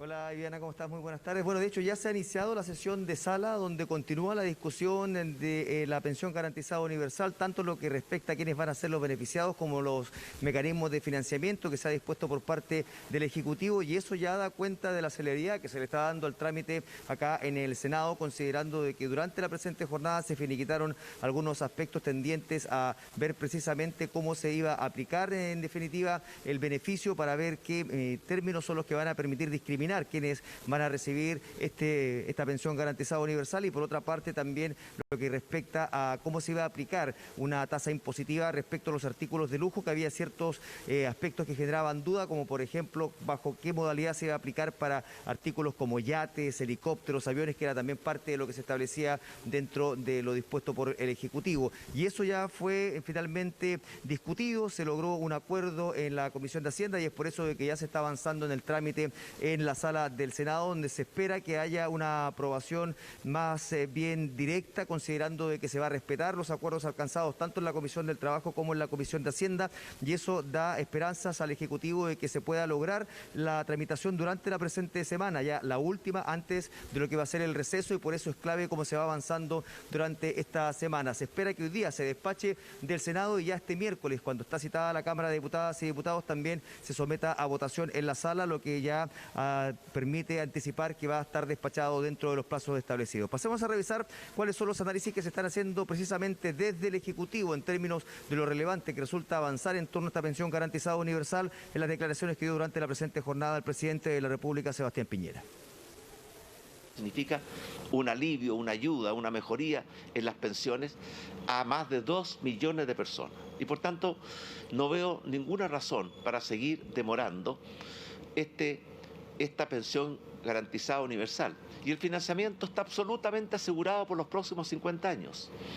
De hecho, hemos conversado y hemos llegado a acuerdos con la oposición, y el financiamiento, que es cercano al 0,9% del PIB, está totalmente asegurado. Respecto a esta modalidad de impuesto que se había establecido inicialmente, cabe recordar que la Cámara de Diputadas y Diputados había avanzado en torno a lo que se denominó como un impuesto a los superricos, el impuesto a los patrimonios, y eso ya había motivado una reserva de constitucionalidad por parte del Ejecutivo por tratarse de una materia que es facultad exclusiva del Gobierno, y es por eso de que se allanaron a la búsqueda de alternativas y ahí surgieron dos posibilidades: el impuesto a las viviendas de alto valor, aquellas sobre los 900 millones de pesos, y también el impuesto al lujo, a los artículos de lujo, entre los que se encuentran, por ejemplo, como les comentábamos, yates, helicópteros, aviones, y eso fue lo que permitió dejar atrás esta idea de un impuesto a los superricos, impuesto al patrimonio, que más bien se anticipaba como muy complejo de aplicar, y es por eso que se han buscado estas fórmulas, y con el respaldo del Ejecutivo obviamente ya se saldan todas aquellas dudas sobre la admisibilidad de este tipo de indicaciones presentadas por los parlamentarios, y eso se espera que también sea ratificado por la Cámara de Diputadas y Diputados. Pasemos a revisar también cuáles son las expectativas que se están generando especialmente en el oficialismo a partir de lo que han sido los acuerdos conseguidos tanto en la Comisión del Trabajo del Senado como en la Comisión de Hacienda también de la Cámara Alta respecto a lo que pueda ocurrir dentro de las próximas horas acá en la sala de también el Senado. Pasemos a revisar reacciones desde el oficialismo, lo señalado por José García Ruminot y Juan Antonio Coloma. Debiera quedar despachado por el Senado hoy y sabemos nosotros que la Cámara tiene la mejor disposición de aprobarlo el día miércoles. Por lo tanto, si todo sale bien, el día miércoles habrá terminado el trámite legislativo de la pensión garantizada universal y su financiamiento, y quedará en condiciones de ser promulgado por el presidente de la República. Espero que en la sala de la tarde podamos aprobarlo y de esa manera en febrero empezar con este pago de pensiones muy superiores a los que hoy día existen. Digo empezar porque es gradual, y eso quiero que ser súper claro, digamos, que primero se empieza con los que tienen el aporte directo del Estado y posteriormente a los próximos meses va a llegar a los 2.400.000 personas, que es el objetivo de este proyecto muy importante, muy decisivo, y que creo que ayuda a quizás resolver uno de los temas más conflictivos que ha habido en Chile, que es el nivel de las pensiones. Bueno, ese aspecto que señala el senador Juan Antonio Coloma es clave, puesto de que lo que comienza a pagarse en febrero es la denominada pensión básica solidaria, que ahora va a pasar a ser la pensión garantizada universal con este monto de 185.000 pesos, y también se estipula de que en ese contexto van a estar también quienes tienen este aporte previsional solidario que entrega el Estado también como un complemento para las pensiones, y esos sí van a estar saldados a partir de febrero. Cabe recordar también que hay un pago complementario que se da para quienes tengan, por ejemplo, pensiones bajo los 600.000 pesos, que puedan acceder a esos 185.000 adicional, pero para ellos la etapa de ingreso ya para esos recursos va a ser posterior, considerando de que se requiere por parte de los distintos estamentos del Estado establecer los mecanismos para poder hacer la entrega de esos recursos, y eso sería a partir de agosto aproximadamente, según han señalado los parlamentarios. Pero desde ya se anticipa de que esta es una política pública que es un paso para posteriormente avanzar en otras mejoras, especialmente así lo plantean desde la oposición, y por eso pasamos a revisar algunas declaraciones de senadores respecto a lo que se espera que pueda ocurrir con el futuro gobierno de Gabriel Boric, también respecto a esta pensión garantizada universal. Y me parece que además hay consenso en el mecanismo de financiamiento, que son terminar con exenciones tributarias que a esta altura son totalmente injustas, son subsidios a los sectores de más alto ingreso, y esos recursos hay que destinarlos a quienes de verdad lo necesitan, y por lo tanto nosotros vamos a apoyar esto y queremos que se haga de la forma más anticipada posible para que las personas puedan contar con estos recursos y poder avanzar en este país en paliar o en cierta manera saldar las brechas de desigualdad que hay. Son menores, son temas importantes, pero sobre los cuales yo creo que no vamos a tener mucha controversia. Uno dice relación con el test de afluencia para saber quiénes califican o no, y en función de su patrimonio, a los beneficios de la pensión garantizada universal. Y lo otro eran ciertas definiciones más precisas respecto al impuesto a los bienes de lujo, respecto de aviones y definiciones de qué se entiende por yate. Yo creo que la voluntad está para aprobarlo hoy, el deseo, la voluntad, las ganas, la disposición, y yo creo que eso va a ocurrir. Las personas que tienen pensiones de reparación, a ellos en vez de darle los 185.000 pesos, les van a dar solo los dineros necesarios para llegar a 185.000 pesos. Para nosotros esta es una discriminación arbitraria, es un negacionismo del gobierno del presidente Piñera, es una discriminación odiosa, pero reconocemos que esto es una facultad del gobierno. Y si no lo resuelve este gobierno, corresponderá que el presidente electo Boric haga justicia con este grupo de personas. Bueno, lo que se hace alusión el senador Juan Pablo Letelier era precisamente a estas pensiones que se entregan para quienes estuvieron dentro del informe Valech, también que tienen carácter de reparatorias y que en este sentido se va a contemplar también que lleguen a los 185.000 pesos, pero que no sea un valor adicional. Bueno, eso ya está zanjado, son los acuerdos que se han logrado tanto en la Comisión del Trabajo y también en la Comisión de Hacienda, y se espera que esto se ratifique en breves instantes más en la sala del Senado con el propósito de continuar su trámite y que esto ya puede quedar disponible incluso para hacer ley el próximo miércoles, una vez que ya sea despachado desde la Cámara de Diputadas y Diputados, donde ya se anticipa también que hay consenso respecto a lo acordado en este segundo trámite en el Senado respecto a esta pensión garantizada universal. Viviana. Bueno, vamos a quedar conectados por cualquier novedad entonces que surja, pero todo indica que ya estaría más o menos listos para que el miércoles pueda quedar promulgada esta ley, esta urgencia en torno a una pensión garantizada universal. Muchas gracias, Guille. Bueno, vamos a los temas internacionales. Mario Regada ya nos acompaña para profundizar en la situación que se está viviendo en Ucrania, porque la tensión aumenta y ahora Estados Unidos no descarta hacer un mayor refuerzo militar en esa zona. ¿Cómo estás, Viviana? Sí, cada día que pasa aumenta la tensión en esta región. No han ayudado las reuniones, las cumbres, las declaraciones. Y cada día entonces que pasa aumenta entonces este conflicto entre Rusia y Ucrania, que también tiene a Estados Unidos, la Unión Europea y también la OTAN como protagonistas. Claro, el presidente Joe Biden ha estado colaborando de manera, obviamente, apoyando militarmente a Ucrania, enviando dinero y también equipamiento hasta este país que sigue, obviamente, pendiente de estas amenazas, estas advertencias que ha hecho Rusia respecto a una eventual invasión, algo que el Kremlin por ahora descarta, pero sí solicita de que tanto la OTAN como Estados Unidos no expandan su poderío, su influencia muy cerca de su frontera, en este caso la frontera con Ucrania y Rusia. El fin de semana, Viviana, también habíamos señalado de que tanto el Reino Unido como Estados Unidos habían solicitado a sus ciudadanos, por ejemplo, a trabajadores diplomáticos que estuvieran en Kiev, la capital de Ucrania, que dejen ese país ante una eventual amenaza, ante una eventual invasión por parte de Vladimir Putin. Sin embargo, fíjate que Ucrania, de hecho, encontró muy exagerada esta medida y que apunta al sentido incorrecto, porque se le está dando una señal a Rusia de que acá sí o sí va a haber un conflicto bélico. La situación sigue siendo obviamente muy preocupante debido a esta guerra de declaraciones, a estos ejercicios militares, navales que ha hecho, por ejemplo, o que ha anunciado el gobierno de Vladimir Putin cerca del Mar Negro. Eso obviamente también ha generado mucha crispación entre Washington y Moscú, que en todo caso siguen con las vías abiertas al diálogo, pero la verdad es que cada día que pasa, Viviana, esto se podría convertir en un conflicto bélico si es que, dicen desde Occidente, Putin finalmente decide llevar adelante esta supuesta invasión. De hecho, en el día de ayer, el secretario de Estado norteamericano, Antony Blinken, dijo de que si Rusia traspasa, aunque sea con un soldado, la frontera con Ucrania, tanto la OTAN como Estados Unidos van a interferir rápidamente. Así es que esas son hasta ahora las sensaciones que deja este conflicto, que podría transformarse en un conflicto bélico, obviamente la mayor crisis geopolítica que se vive actualmente en el planeta.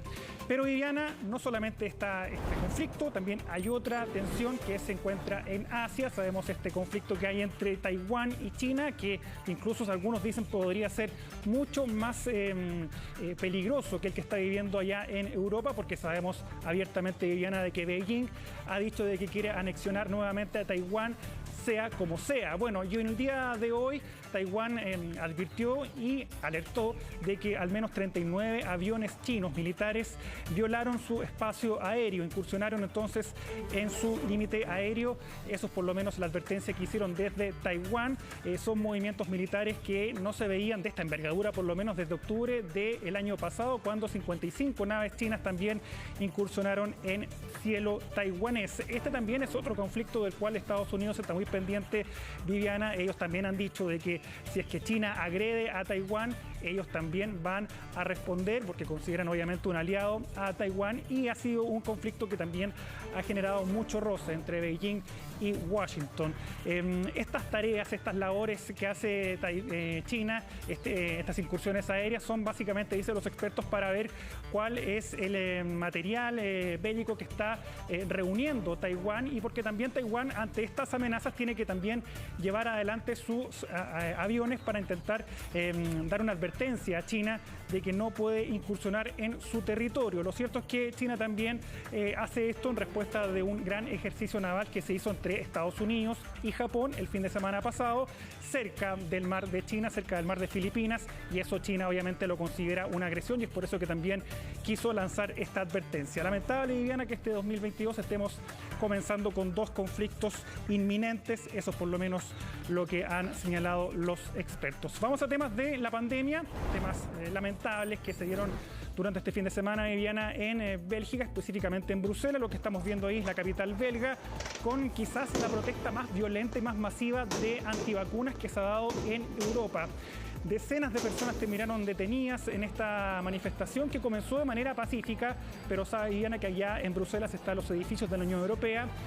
Varios de estos manifestantes se trasladaron hasta estos edificios de la Unión Europea y comenzaron entonces a realizar destrozos, lo que obligó a la policía a interferir. ¿De qué están reclamando? Obviamente por una vacunación obligatoria que está evaluando Bélgica, de hecho, también por el pase sanitario que a partir de marzo se va a expandir a las personas que tengan su tercera dosis, al igual que acá, el que tenga 2 dosis no va a servir ya su pase sanitario a partir de marzo. ¿Y por qué llegó tanta gente? 50.000, dicen los policías, porque esta convocatoria fue a nivel regional, es decir, todas partes de Europa llegaron hasta Bruselas para protestar entonces contra estas restricciones, a pesar de que la OMS desde Europa ha dicho de que podría haber signos de que la pandemia podría finalizar de aquí a fin de año.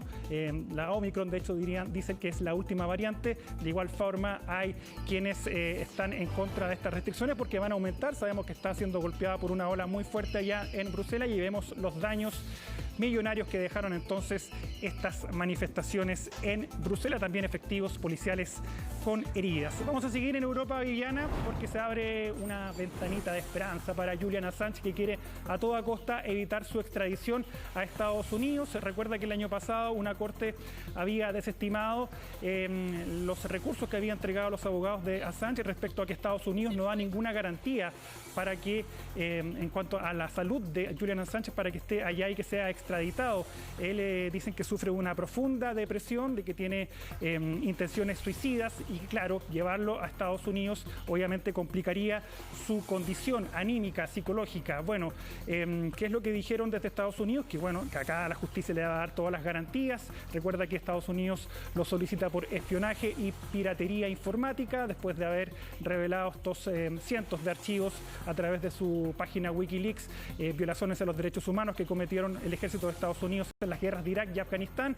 Y bueno, desde hace varios años se encuentra detenido, 3 años específicamente, en Londres, después de haberse salido de la embajada de Ecuador allá en Londres. Y bueno, la Corte Suprema finalmente va a tener la última palabra, porque dicen de que sí, claro, efectivamente no se puede confiar a ciegas en que Estados Unidos diga sí, va a haber condiciones buenas para que Assange no cometa un suicidio, que va a ser seguido de manera muy atenta por un psicólogo, por un psiquiatra, pero que dicen sus defensas que eso no garantiza nada, esa es la palabra. Y bueno, la Corte Suprema va a tener ahora 8 semanas para determinar si es que están las condiciones dadas para que finalmente Assange llegue a Estados Unidos, donde podría recibir una condena, Viviana, de 125 años.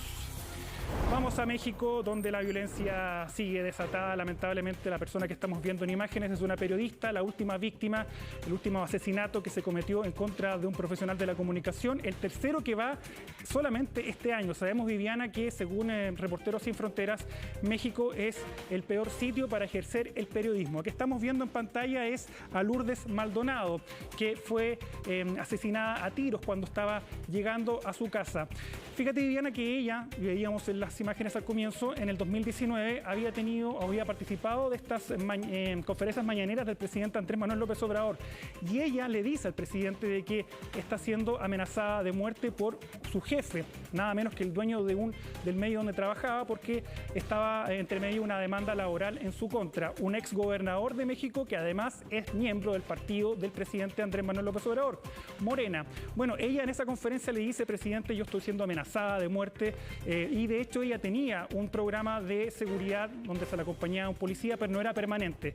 Bueno, ayer lamentablemente a la noche, cuando estaba llegando a su casa, esta mujer fue asesinada a tiros. Está una investigación abierta, pero lo cierto, Viviana, es que acá la guerra contra la violencia, la guerra contra el narcotráfico, contra la corrupción, está perdida prácticamente por el gobierno de Andrés Manuel López Obrador, que llegó al poder con la esperanza, con las promesas de bajar los índices de violencia, y lamentablemente los 2 últimos años en México han sido los más violentos de los últimos 20 años. Así que lamentable, obviamente, una nueva periodista asesinada. Son 3 en los que va del año, y el año pasado fueron 7 los que finalmente fueron asesinados por bandas criminales allá en México. Cambiamos de tema, Vivi. Vamos ahora a una historia, un matrimonio que finalmente terminó en el día de hoy, un matrimonio real, el de la infanta Cristina con Iñaki Urdangarín. Recuerda su nombre, Viviana, que él estuvo involucrado en un caso de corrupción. De hecho, está condenado a 5 años de cárcel. Ella también tuvo que testificar, de hecho, pero bueno, después de 25 años de matrimonio, finalmente la pareja confirmó en el día de hoy, a través de un comunicado, que su relación está interrumpida. Básicamente esto sale, Viviana, porque el fin de semana o la semana pasada se vio a Iñaki Urdangarín acompañado de otra mujer, y ya se especulaba de que la relación entre ambos miembros de la realeza española obviamente ya no estaba funcionando. Ellos, de hecho, después de este bullado caso, Viviana, que dejó muy mal parada la corona española, ahí comienzan los desencuentros y los roces entre esta pareja. Yo te decía que Iñaki Urdangarín, de hecho, está condenado a 5 años de cárcel. Obviamente no pisó nunca una cárcel, de hecho ni siquiera tiene tobillera electrónica. Él solamente tiene que estar notificando a la policía por teléfono, y bueno, sabemos que la justicia no es igual para todos en distintas partes del mundo. Pero bueno, se termina esta historia. De hecho, ellos ya no son parte de la realeza española después del caso de corrupción. Obviamente se les quitaron los títulos a la infanta y también a Iñaki Urdangarín, que terminan entonces este matrimonio después de 25 años. Cambiamos de tema y te voy a presentar las impresionantes réplicas que hace una artista japonesa a gatos, a gatitos, si vemos, aunque tú pienses que eso es real, no. Ese es el trabajo que hace esta mujer llamada Sachi, que comenzó como un hobby en el año 2015. Fíjate que ahora tiene más de 1 millón de personas que la siguen en Instagram. Ella solamente hace una réplica de las caras de los gatos, muy reales, como vemos en las imágenes. Ayuda, por ejemplo, a personas que han perdido a una mascota. Ella le hace, obviamente, esta réplica, y todo lo que ocupa, obviamente, ese material no viene precisamente de los gatos, pero sí específicamente los bigotes son de gatos que ella tiene ahí en su taller. Se demora semanas, Viviana, 10 horas al día trabaja esta mujer, porque realmente el nivel de detalle que tiene sus réplicas son impresionantes, y de hecho de eso vive ahora esta mujer, que todo comenzó con un hobby, ahora es su empresa y lo que le da de comer a esta mujer. Así que es impresionante la réplica de estos cuadros con caras de gatitos que hace esta artista japonesa Sachi en Japón. Y Viviana, terminamos con una exposición. No sé si tú pudiste ir a la que estaba acá de Van Gogh, que se estaba llevando a cabo en el Movistar Arena. Todavía no, pero parece que es un imperdible del verano. Es una sensación bien increíble poder estar ahí. Pero mira, ahora en Berlín se está abriendo, de hecho abrió hoy día, la exposición de Leonardo da Vinci, y es obviamente espectacular, sin desmerecer obviamente la obra de Van Gogh, pero estamos hablando de que quizás es el ser humano más brillante, algunos dicen, de la historia, no solamente pintor, sino también que escultor, científico, inventor. Y bueno, esta experiencia impresionante se da en un espacio de 3.000 metros cuadrados, e invita a los visitantes a interactuar, por ejemplo, con la Mona Lisa, volver a colorear La Última Cena, o perderte en los planetas, que este investigador también sabemos que era muy apegado a la astrología. Y bueno, es una experiencia, dicen, impresionante, que todavía no se sabe si se va a mover desde Berlín, pero va a estar varios meses allí y obviamente esperamos que llegue también acá a nuestra región, específicamente a Chile, después de lo que vivimos con Van Gogh y esta experiencia, esta exposición. Dicen que esta obviamente es mucho más impresionante y dado por las imágenes, Viviana, y por el currículum de Leonardo da Vinci, obviamente que lo es. Sí, como ha tenido una buena aceptación la otra, esperemos que llegue, si no vamos a tener que ir a Berlín, eso sí, cuando pase Omicron. Eso sí. Ya que estés muy bien, Mario, nos vemos. Nos vemos, Vivi, cuídate. Bueno, vamos a seguir avanzando, 2 de la tarde con 41 minutos y vamos a analizar esta controversia, esta polémica que hay en torno a la falta de exámenes PCR en Viña del Mar, en Concepción, en La Serena, largas horas de espera y hoy hubo una respuesta del Ministerio de Salud, más bien planteando que es solamente en los casos de quienes tienen síntomas, pero de inmediato surgió la duda qué pasa con los asintomáticos, que obviamente de forma preventiva también quieren hacerse estos PCR. Vamos a profundizar en esto, Fernanda Yure nos va a contar. ¿Cómo está, Fernanda?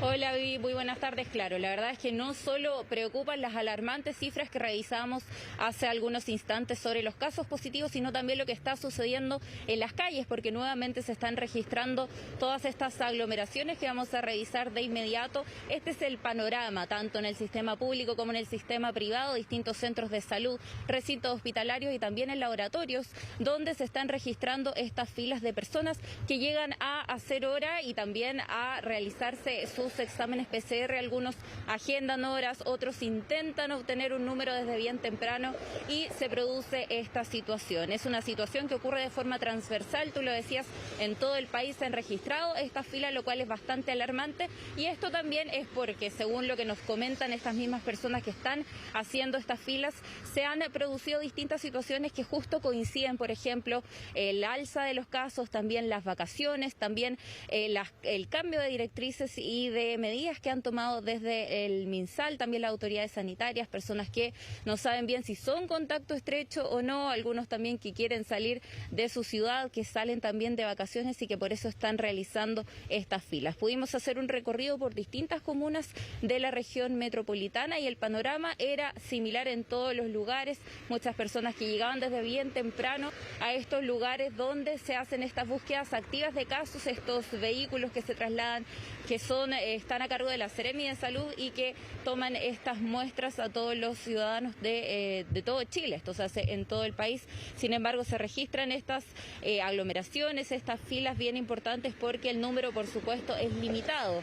Entonces, estas personas tienen que esperar bastante tiempo. Escuchemos un poquito cómo se vivió el panorama durante esta mañana en distintas comunas de la región. ¿A qué hora llegó? A las 9 de la mañana, pero no alcancé número. Repartieron 100 números y la señora en el último número. Pucha, estamos acá desde las 9 de la mañana esperando a que llegaran y ellos recién llegaron a las 10:30. Que supone que en realidad era la hora que iniciaba, pero hubiesen llegado antes. Para tener una mejor organización más que nada. Claro, porque eran 50 PCR los que estaban haciendo y había demasiada gente. Mucha gente, si llegaba, daba la vuelta. Pero es así, pues en todos lados es lo mismo. Mucha gente reclamó por la falta de número, insisto. O sea, imagínense, no sé cuánta gente habrá enferma aquí. Uno igual se expone a que uno, no sé, se contagie. Imagínense, mi abuela.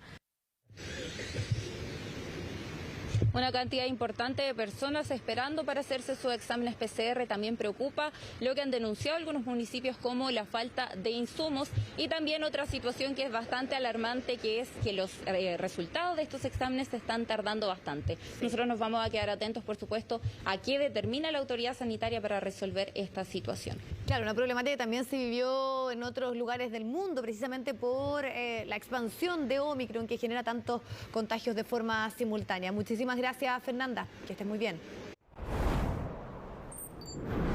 Bueno, vamos a volver, quiero decir, con una información brutal. Este crimen en Ovalle de un padre y su hija de 6 años en plena vía pública. Vamos a conocer mayores antecedentes. Alejandro Silva nos va a explicar lo ocurrido, las razones también, y al parecer todavía no hay información en cuanto al paradero de las personas que habrían perpetrado este hecho, Alejandro. Justamente, sí. ¿Cómo estás, Vivi? Muy buenas tardes. Sí, y precisamente esa es la gran pregunta. ¿Quién vendría siendo la persona y el responsable, cierto, de este fatal crimen? Algo que tiene conmovida a toda una comunidad. Esto tiene lugar en la región de Coquimbo, en la comuna de Ovalle, en donde un padre, como tú lo mencionabas, junto a su hija, un joven padre de tan solo 26 años y su hija de 6 años, mueren después de ser atacados con armas de fuego. Esto es en el siguiente contexto. Estas dos personas, el padre con la hija, transitaban por el sector donde ellos residían, se dan cuenta que son perseguidos por un vehículo, según información preliminar, de color rojo, una camioneta de color rojo, son perseguidos. Esta persona acelera la velocidad y es en ese contexto que pierde el control, impacta un vehículo por la parte frontal y por atrás son impactados también por el vehículo que los venía siguiendo. Acto siguiente, desde este vehículo rojo, el cual los venía siguiendo, desciende una persona premunido de arma de fuego y en este momento en que esta persona le dispara al interior del vehículo, dejando gravemente herido tanto al padre como a la hija.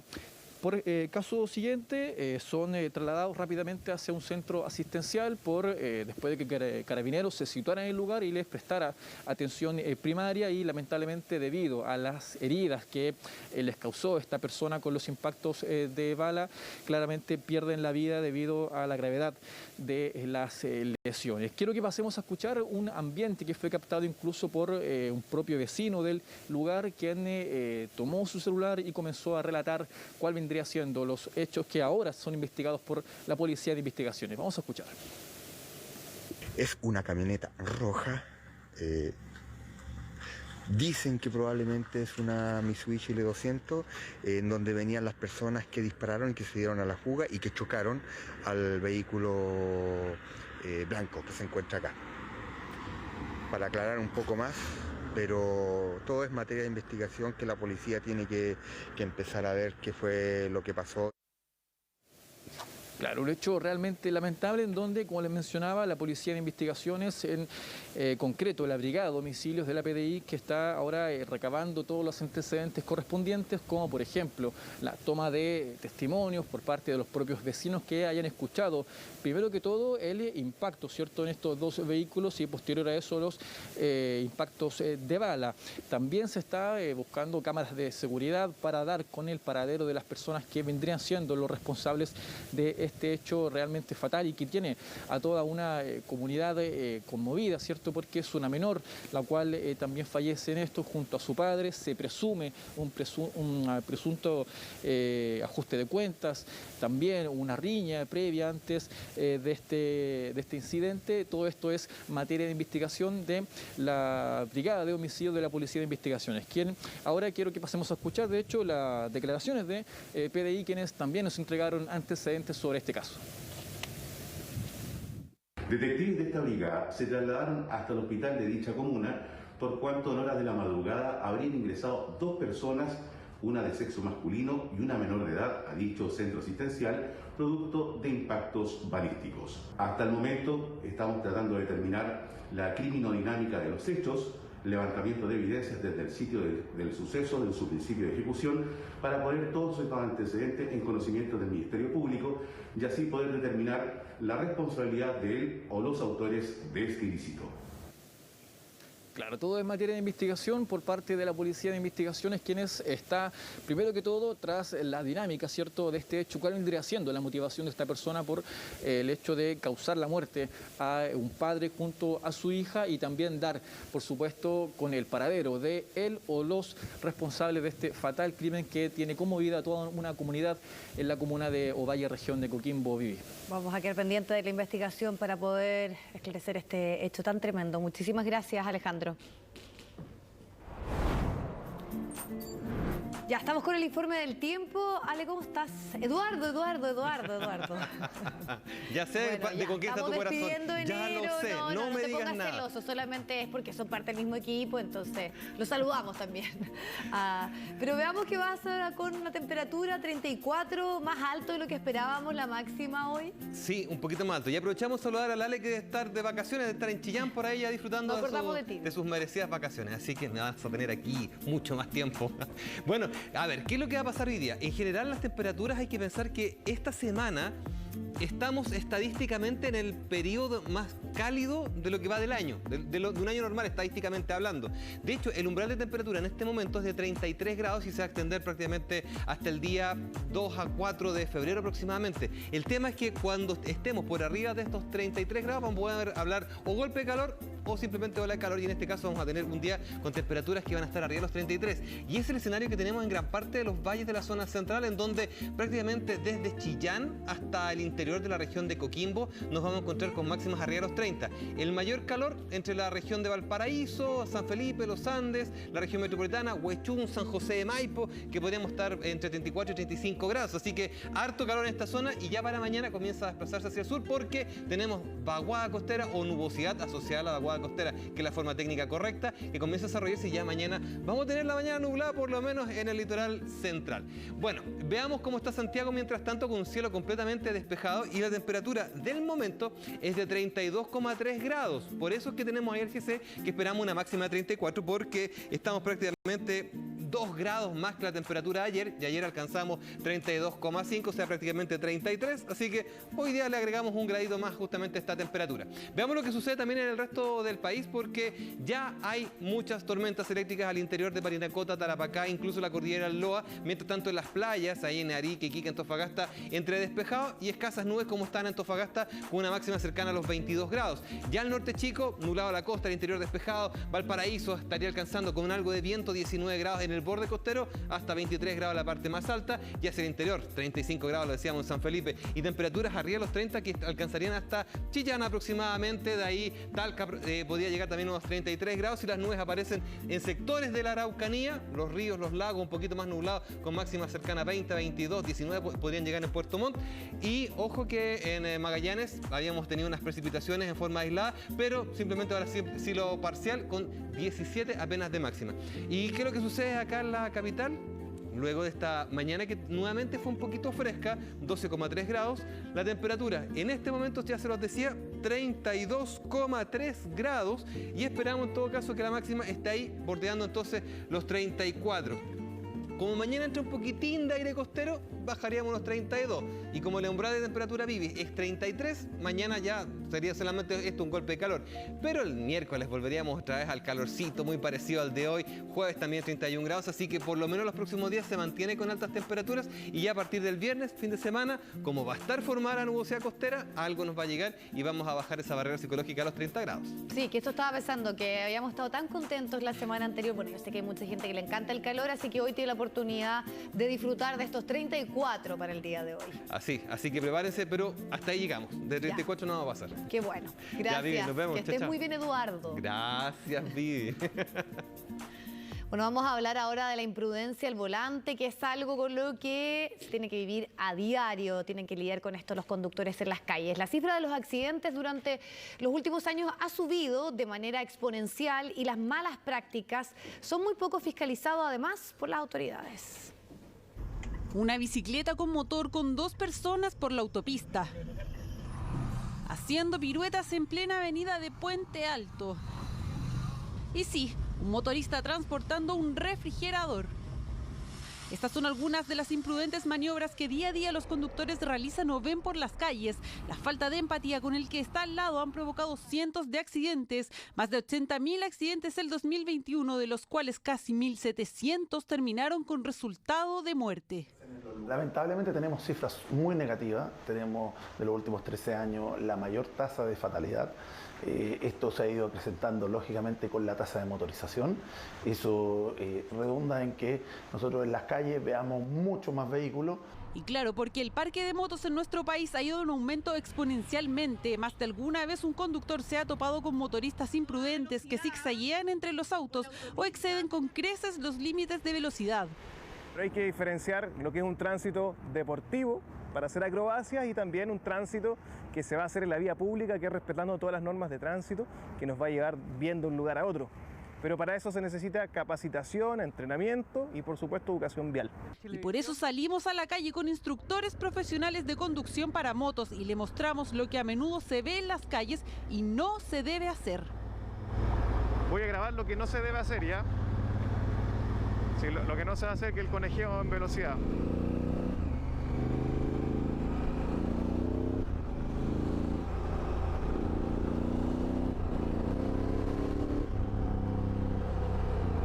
Esto está prohibido. Zigzaguear o conejear en las calles cuando los vehículos están en marcha no se puede hacer porque pone en riesgo la vida no solo del motorista, sino que de todo su entorno. Que el conductor pueda tener un buen dominio arriba de la moto. No se eliminan los factores externos, que es, por ejemplo, que un automóvil haga un viraje, que el de adelante frene o que se cruce un peatón.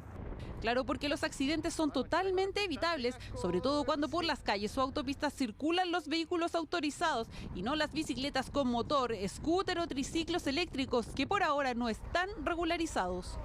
Las autoridades deben tomar cartas en el asunto, cómo internan esos vehículos al mercado, porque claramente tienen que ingresar como un ciclomotor, pero bajo qué características y en este caso la autoridad, cuál es la fiscalización que realiza. Por eso la recomendación para quien está al volante y para que no aumenten las cifras de accidente es que siempre se maneje a la defensiva.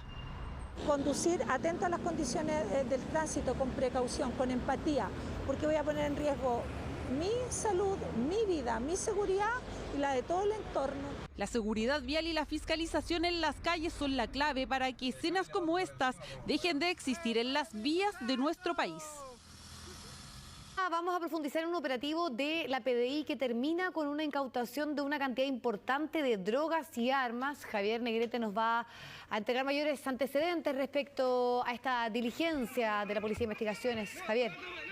Hola Vivi, así es, porque después de 3 meses se pudo dar con el paradero de esta banda narcotraficante en la comuna de Los Espejos, específicamente la Brigada Territorial de la José María Caro en conjunto al Ministerio Público detuvieron a 11 delincuentes, 7 colombianos y 4 nacionales que están condenados ahora por tráfico, microtráfico e infracción a la ley de armas. Se logró incautar, y esto es lo importante para que pongan atención, se logró incautar 170 kilos de drogas específicamente, y en su mayoría fue cocaína y pasta base. Los delincuentes tenían en la comuna del Espejo un laboratorio clandestino donde procesaban esta droga. Posteriormente, al procesarla, era llevada a la comuna de San José de Maipo para enterrarla y posteriormente venderla. Esto fue lo que se pudo ver en el operativo. Lautaro Arias, subdirector de investigación criminal de la PDI, y también el ministro del Interior, Rodrigo Delgado, tuvieron palabras esta mañana en el matinal respecto a las indagatorias que se realizaron en el operativo y además las características del recinto donde realizan este procedimiento esta banda criminal que ya fue capturada. Este era un cité, ¿cierto? Un galpón tipo cité donde habían alrededor de 40 habitaciones, mayoritariamente ocupadas por extranjeros de nacionalidad colombiana. En esta primera indagatoria se puede establecer por lo menos la participación de 7 de ellos en esta instancia. Había gran cantidad de menores de edad. El trabajo que está haciendo la Policía de Investigaciones, pero también Carabineros, en conjunto con el Ministerio Público, están teniendo resultados en cuanto hay personas hoy que estaban liderando organizaciones como esta, que están enfrentando la justicia, hay droga que no está circulando en las calles, hay armas que no están generando balaceras. Bueno, así es como se pudo detener a esta banda criminal después de 3 meses de un operativo donde estos 170 kilos de drogas fueron evaluados en 5.000 millones de pesos. Es importante también destacar que de estos 11 delincuentes que fueron capturados, 9 están en prisión preventiva. Los extranjeros que son parte de esta banda criminal están ahora en su situación migratoria irregular. Entonces, eso sería el informe de hoy en este país. Perfecto, muchísimas gracias, Javier. Que estés muy bien. Chao, gracias. Bueno, el exceso de velocidad nuevamente fue la razón de un peligroso accidente en Estación Central. Un auto que pierde el control al doblar por la Alameda y que empieza a volcarse. A pesar de la situación de la gravedad y la espectacularidad de este accidente, no registró lesiones a quienes ocupaban este automóvil.